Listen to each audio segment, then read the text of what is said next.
सुनने वाला नहीं है, कोई आपकी बात को बिल्कुल इम्पोर्टेंस नहीं दे रहा है, तो मेरा मानना।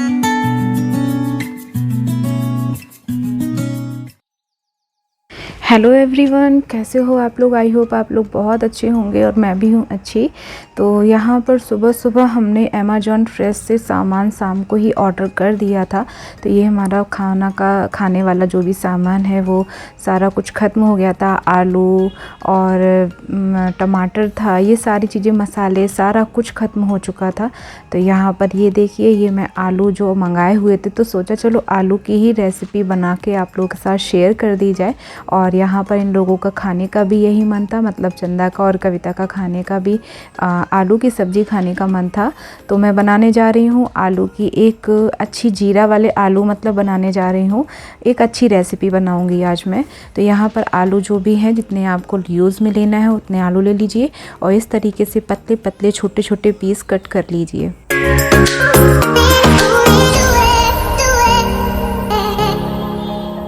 इसके बाद में इसको धो लेना है। मेरा पानी चल रहा था, मतलब पानी अच्छा आ रहा था, तो अच्छे पानी से मैंने धो लिए हैं आलू जो हैं। और तब तक चंदा ने कढ़ाई में डाल दिया सरसों का तेल। तो धीरे धीरे ये गर्म हो रहा है। जब तक ये गर्म हो रहा है तब तक धनिया पत्ती भी कट गई है। तो यहाँ तेल में डाल दिया है सबसे पहले हींग जीरा। इसके बाद जो आलू कट करके रखे हुए थे उनको डाल देना है। आप अच्छे से मिक्स कर लीजिए। और हरी मिर्च जो है वो भी मैंने कट करके रखी हुई थी, तो वो भी मैंने डाल दी है। और यहाँ पर करी पत्ता जो मंगाए हुए हैं, आज ही मंगाए थे मैंने, तो ये करी पत्ता भूल गई थी पहले भूनना, तो मैंने साइड में तेल करके फिर भून लिया था। तो इसमें मैंने मसाले डाले हैं, धनिया पाउडर डाला है, हल्दी, देगी मिर्च, गरम मसाला, काली मिर्च, थोड़ा सा चाट मसाला। और इसके बाद में इसमें टेस्ट के अकॉर्डिंग नमक डाल दीजिएगा, क्योंकि चाट मसाला अगर डालेंगे ना थोड़ा कम ही नमक डालिएगा, क्योंकि फिर ज़्यादा होने के चांसेस रहते हैं। तो इसको अच्छे से मिक्स करके मैंने रख दिया है और इसको धीरे धीरे पकने देना है। जब तक उधर हमारा खाना मतलब सब्ज़ी बन रही है, तब तक इधर मैं बर्तन निकाले दे रही हूँ।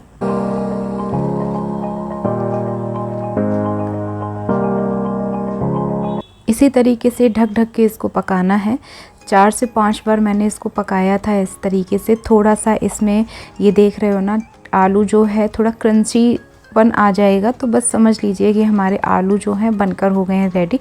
एक कोड आ जाना चाहिए क्रंच का, है ना। तो इसकी वजह से देखिए, आपको देखने में लग रहा होगा ये बहुत ही ज़्यादा यम्मी, बहुत मतलब स्वादिष्ट बने थे। और हमने, चंदा ने, कविता ने, हम तीनों लोगों ने खाए थे, मन खुश हो गया था हम लोगों का।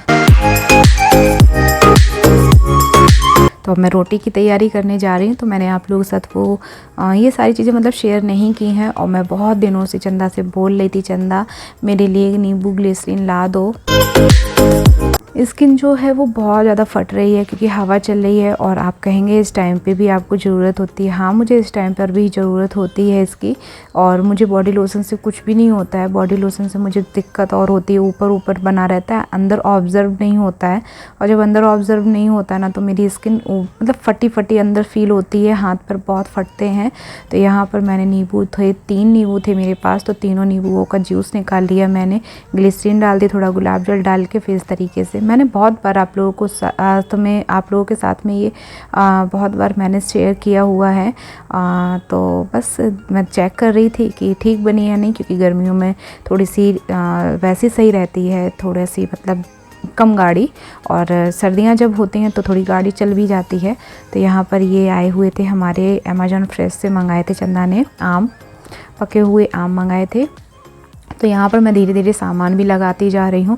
देखिए जो सामान आया, क्योंकि एक साथ मुझे बहुत सारे काम करने पड़ जाते हैं, तो मैं खाना भी बना रही थी, इधर साइड में जो भी सामान आया हुआ था उसको भी मैं सेट करती जा रही थी। तो इसमें आलू मैंने रख दिए हैं। और काम देखिए, एक बैठे रहने से अच्छा है कुछ ना कुछ काम करते रहो, तो जल्दी काम ख़त्म भी हो जाता है। और करना मुझी को है, तो मैं अपना काम टाइम से ही करना पसंद करती हूँ। मुझे थोड़ा सा लाइफ में रूल होना, लाइफ में थोड़ा सा किसी तरीके तरीके का मतलब ये नहीं है कि फ़ालतू के रूल मैंने बना के रखे हुए हैं, लेकिन ऐसे रूल जिससे कि मुझे दिक्कत ना हो, ऐसे रूल होने चाहिए। ये नहीं कि फ़ालतू की ढकोसले चीज़ें दिखाओ अपनी। तो यहाँ पर मैंने ये करी पत्ता मंगाए हुए हैं, तो उसको भी साफ़ करके इस तरीके से बॉक्स में पैक करके रख दूँगी ना, तो इसका कलर भी नहीं जाएगा, ये सूखेंगे भी नहीं और ये बिल्कुल मतलब ड्राई हैं, गीले नहीं हैं बिल्कुल भी। तो मेरे लिए ये प्लस पॉइंट है। तो जब यूज़ करिए तब धुल लीजिए।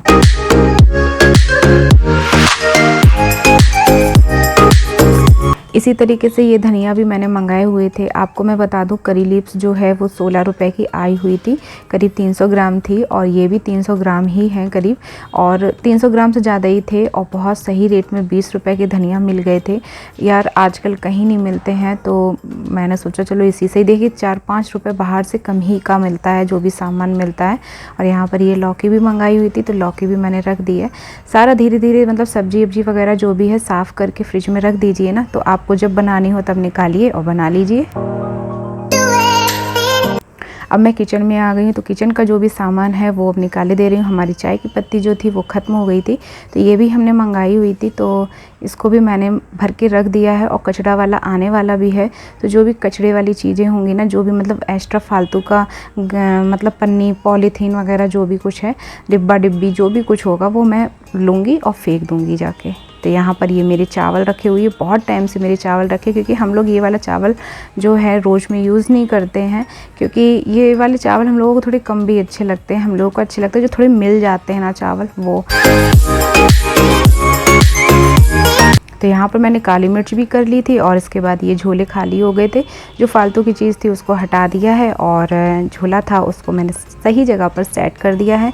और ये मैंने कॉम्बो पैक मंगाया हुआ था हार्पिक का, तो ये 3 आए हुए थे। और ये जो हमारा निरमा है ये 3 किलो पे 1 किलो फ्री था, और बहुत सही रेट मतलब रेंज में मिल गया मुझे, तो मैंने मंगा लिया है। तो इस डिब्बे को भर के रख दूँगी। देखिए मैं थोड़ी मिडिल क्लास फैमिली के ऐसे ही लोग होते हैं, और मैं कचड़ा फेंकने के लिए चली गई थी, डोरबेल बजी थी हमारी, और यहाँ पर ये जो थोड़ा बहुत काम रह गया था ये कविता कर देगी तब तक मेरा। सही रेंज में जब कोई चीज़ मिल जाती है ना तो ले लेनी चाहिए। और ये हमारा निरमा अब मतलब करीब 2 से ढाई महीने हमारा निरमा ये चल जाएगा। वैसे 1 किलो लेते हैं ना तो करीब 15-20 दिन ही चल पाता है। कपड़े उपड़े धुलते हैं तो उसमें थोड़ा ज़्यादा लग जाता है। तो यहाँ पर मैं नहा करके आ गई थी, तो दिया जो है वो मेरा अच्छा है ना, एकदम साफ़ चमक रहा है।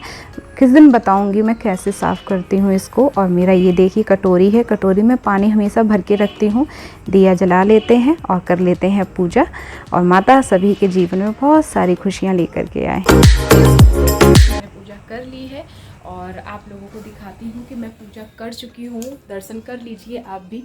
तो यहाँ पर ये लीजिए, हमने पूजा कर ली है। हमेशा की तरह आपको भी दर्शन करवा दिए हैं। माता रानी सभी के जीवन में बहुत सारी खुशियाँ लेकर के आए, बहुत बहुत सारा प्यार लेकर के आए, और फैमिली में हमेशा प्यार बना रहे। बस यही है, क्या चाहिए और, है ना। लाइफ में यही सारी चीज़ें अच्छी होनी चाहिए, तभी मज़ा आती है लाइफ में।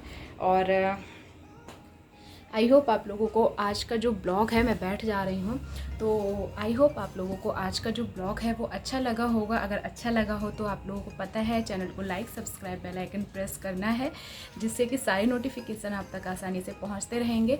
और मुझे प्लीज़ जल्दी आप लोग 1000 सब्सक्राइबर करवा दीजिए। आप लोगों के सपोर्ट के बिना मैं कुछ भी नहीं हूँ, इतनी हूँ, कुछ भी नहीं हूँ, ठीक है। तो बिल्कुल मतलब 0% हूँ, कुछ भी नहीं है मेरी लाइफ में आप लोगों के बिना। और आज जो काम है ना वो मैंने जल्दी ख़त्म किया, क्योंकि वीडियो को ना एडिट करने में मुझे फिर बहुत टाइम लग जाता है, और जो सच है वो बोलने में क्या यार वो दिक्कत है। और मैं बिलीव करती हूँ सच पे, मतलब जो भी बात है यार, देखो कभी कभी आदमी, हर कोई झूठ बोलता है, कोई भी ऐसा नहीं है जो सत्यवादी हो, ठीक है, हमेशा सच बोलता हो। तो मैं भी हूँ उनमें से, लेकिन कभी कभी झूठ तब बोलती हूँ जब मुझे ऐसा लगता है कि हाँ अगले इंसान को मेरे सच से शायद हो सकता है कोई दिक्कत ना हो जाए, तब मैं ये बात बोलती हूँ, तब मैं सत्य बोलती हूँ, मतलब झूठ बोल देती हूँ। अदरवाइज़ अगर मुझसे कोई भी कुछ भी कहता है ना तो मुझे ये लगता है झूठ कहाँ से बना करके लेके आऊँ, मुझसे झूठ नहीं बोला जाता है। तो जो बात होती है वो मैं बोल देती हूँ। और मेरे यहाँ पर हो रही है बहुत ज़्यादा गर्मी, सभी के यहाँ हो रही होगी, और इस टाइम मेरे फेस पे बहुत ज़्यादा पसीना निकल आया है। और क्योंकि मैंने पंखा जो है वो बिल्कुल बंद करके रखा हुआ है, क्योंकि फिर आवाज़ जो है ना वो क्लियर नहीं आती है, फिर मुझे दिक्कत होती है। और मुझे ऐसा लगता है कि मेरी वीडियो है आप लोग बहुत पसंद कर रहे हो, क्योंकि वो समझ में आ जाता है। और हाँ, सारी उम्र के लोग मैं जब उसमें देखती हूँ ना तो मुझे बड़ी खुशी होती है, लगता है यार सारे लोग मुझे प्यार कर रहे हैं। रियल लाइफ में तो इतना प्यार किसी ने नहीं किया है, मैं मेरे पेरेंट्स के अलावा और मेरे चंदा के अलावा, मेरे सिस्टर के अलावा, अदरवाइज़ किसी ने इतना प्यार नहीं किया। लेकिन अब मुझे इतना जो प्यार मिल रहा है ना तो उसकी अलग ही मुझे खुशी है। और एक बात और कहना चाहती हूँ, किसी का भी समय एक सा नहीं रहता है और समय जो होता है वो बदलता रहता है, किसी का कैसा आएगा किसी को कुछ नहीं पता है। बट जहाँ तक मैं जानती हूँ कि समय समय की बात है ना। और आज का ऐसा समय चल रहा है कि किसी से आप मन की बात नहीं बोल सकते हो। मन की बात बताने का मतलब है कि उस बात को आप अपना बात का बतंगड़ बनवा रहे हो, खिलवाड़ कर रहे हो खुद के साथ, खुद की हंसी करवा रहे हो। अगर खुद की हंसी नहीं करवानी है तो अपना तकलीफ़, अपनी दुख दर्द तकलीफ़ जो भी है वो अपने तक ही रखिए, या तो आपकी कोई सुनने वाला हो। अगर सुनने वाला नहीं है, कोई आपकी बात को बिल्कुल इम्पोर्टेंस नहीं दे रहा है, तो मेरा मानना ये है कि हर टाइम बक बक बक बक बक बक करने से अच्छा है कि आप किसी से कुछ भी मत बोलिए। क्योंकि अगर आप किसी को कुछ बोलोगे ना उसका तीसरा मतलब निकाला जाएगा। तो इसलिए मुझे ऐसा लगता है, मैं अपनी लाइफ से अपने मतलब मैं हर किसी के लिए नहीं ये बात बोल सकती हूँ कि हर किसी की लाइफ में ऐसा होता होगा। लेकिन मुझे अपनी जितना भी मैंने इतनी सी लाइफ में मैंने बहुत ज़्यादा एक्सपीरियंस लिया है। मुझे ऐसा लगता है कि आप किसी के मन के कभी नहीं बन के रह सकते हो और सबकी चॉइस बदलती रहती है। आप जब अगर सक्सेस हो जाओगे तो एक समय ऐसा आता है कि हर आदमी जो है वो आपको सपोर्ट करने के लिए आगे आएगा। बट अगर आप सक्सेस नहीं हो तो आपको कोई सपोर्ट नहीं करेगा। आपको ना आप चाहे कहीं से भी बिलोंग करते हो, जैसे कि मेरा बचपन जो बीता है वो मैं कानपुर में रही हूँ और वहीं से मेरी पूरी एजुकेशन जो मेरी पूरी हुई है, मेरी कंप्लीट मेरी वहीं से हुई थी। और बीएड मैंने आगरा यूनिवर्सिटी से मैंने किया हुआ था, तो उधर की तरफ चली गई थी। क्यों गई थी पता नहीं यार, वो दिन तो मेरे लिए ना, मेरा जो था बीएड, कभी कभी सोचती हूँ कि अच्छा भी था और कभी कभी सोचती हूँ बहुत गलत मैंने बीएड जिस जगह से जिस एरिया में मैं गई थी वो मैं गलत गई थी। क्योंकि मेरे साथ थे बुरे, मतलब काफ़ी एक्सपीरियंस हैं उन सब चीज़ों को लेकर के। बट कभी कभी गलत चॉइसें हो जाती हैं, लेकिन ऐसा लेकिन होना ज़रूरी होता है, क्योंकि हमें इसी से ही पता चलता है कौन सा इंसान कितने गहरे पानी में है और कौन कितनी हद तक गिर सकता है। इस बात से आप एग्री कर रहे हो तो प्लीज़ कमेंट करके बताइएगा।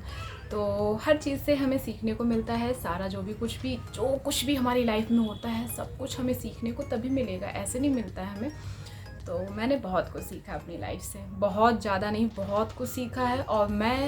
और जैसे कि बहुत से लोग मुझे बोलते हैं कि दी आप अपने मन से ये बातें क्यों नहीं निकालते हो, अगर कोई भी गलत चीज़ हुई है तो उसको निकाल दो। देखिए, गलत बात तब मन से निकाली जा सकती है जब मैं किसी के साथ गलत करूं, जब आपको हर तरीके से गलत साबित किया जा रहा है या तोड़ मरोड़ के आपकी बात को रिप्रेजेंट किया जा रहा है, या कोई आपको बहुत ज़्यादा हर्ट मतलब कर रहा है, इतना कर रहा है और आपको पता भी नहीं है कि आपको क्यों हर्ट किया जा रहा है। तो आप हमें ये बताइए कैसे ये बात मन से निकाल सकते हो। जब मैं गलत हूँ या मैंने कभी गलत किया हो या मतलब कुछ भी है तो मैं गलत हूँ, इस बात को मैं एक्सेप्ट करती हूँ। बट मैं जब गलत नहीं कर रही हूँ तो मुझे ऐसा लगता है कि किसी को कभी भी मैंने किसी को इतना हक नहीं दिया है कि कोई भी आए, ऐरा गैरा कोई भी आए और मुझे कुछ भी बोल के चला जाए। या तो आप मेरे लिए इतना जो भी मतलब दुनियादारी मुझे नहीं समझ में आती, या तो आप मेरे लिए इतना तत्पर रहो या आप मेरे लिए हमेशा सपोर्ट में खड़े रहो। तो मैं भी आपके लिए हमेशा खड़ी हूँ और मैं खड़ी भी थी ऐसे लोगों के लिए। बट अब मुझे ऐसा लगता है रिलेशन चाहे कोई भी हो, कितना भी करीब का हो या दूर का हो या कुछ भी हो, अगर आपको लग रहा है कि आपका इनसे बन नहीं रहा है या आपकी इनसे बॉन्डिंग नहीं हो पा रही है, या आपको ऐसा लग रहा है कि छोटी छोटी बातों को लेकर के आपको मेंटली टॉर्चर किया जा रहा है, मेंटली डिस्टर्ब किया जा रहा है, या किसी भी तरीके से कोई भी बात है वो आपकी कहीं पे भी कोई भी किसी भी तरीके से पहुंचा रहा है, जबकि आपको पता तक नहीं है कि आप गलत करे भी हो या नहीं किए हो, तो बस ऐसा ही था मेरे साथ भी कुछ। तो इन सारी चीज़ों से मैंने बहुत कुछ सीखा है। मैं कब बड़ी हो गई मुझे पता भी नहीं है। जब मैंने बीएड किया था मेरी कोई इतनी एज नहीं थी, लेकिन वो बहुत दुख भरे पल थे मेरे लिए, और उसके बाद भी काफ़ी दुख भरे पल रहे हैं मेरे लिए। अगर जीवन में बहुत कष्टदायी दिन अगर रहे हैं तो वो साल मैं बिल्कुल याद नहीं करना चाहती हूँ, क्योंकि उस साल मेरे साथ क्या नहीं हुआ, क्या हुआ, मैं किसी को कुछ नहीं बोलना चाहती हूँ। जो था ठीक था, जो है वो भी अच्छा है, जो होगा वो भी अच्छा ही होगा। और माता रानी की कृपा रही ना, अगर साईनाथ की कृपा रही तो मैं कुछ करके दिखाऊंगी लाइफ में अपने। क्योंकि लोग ये नहीं याद रखते हैं आपको कि आप क्या हो क्या नहीं हो, आप प्रेजेंट में क्या हो, आपका मतलब क्या है स्टेटस इस टाइम पे, तो वो लोग याद रखते हैं। मेरे फादर क्या करते हैं, मैं कहाँ से बिलोंग करती हूँ, मैं कैसी हूँ, मेरा नेचर कैसा है, कोई नहीं करता यार। आपको उन्हीं के हिसाब से ढलना है, उन्हीं के हिसाब से सारा काम करना है। लेकिन आपके हिसाब से कोई कुछ कर जाए, ऐसा हो ही नहीं सकता। तो चलिए कोई नहीं, ऐसी उलझने लगी रहेंगी, ऐसे आपका मेरा एक वो बॉन्डिंग बनी रहेगी। आपसे बहुत सी बातें मैं आगे आने वाले समय में बहुत सारी बातें करूँगी भी। तो चलिए कोई बात नहीं है, इसी उम्मीद से ब्लॉग को करती हूँ एंड कि आई होप आपको मेरा ब्लॉग जो है वो बहुत अच्छा लगा होगा। अगर अच्छा लगा हो तो like subscribe bell icon press ज़रूर कर दीजिएगा, जिससे कि सारे नोटिफिकेशन आप तक आसानी से पहुँचते रहेंगे। मिलती हूँ फिर नेक्स्ट वीडियो में, तब तक के लिए टाटा बाय बाय।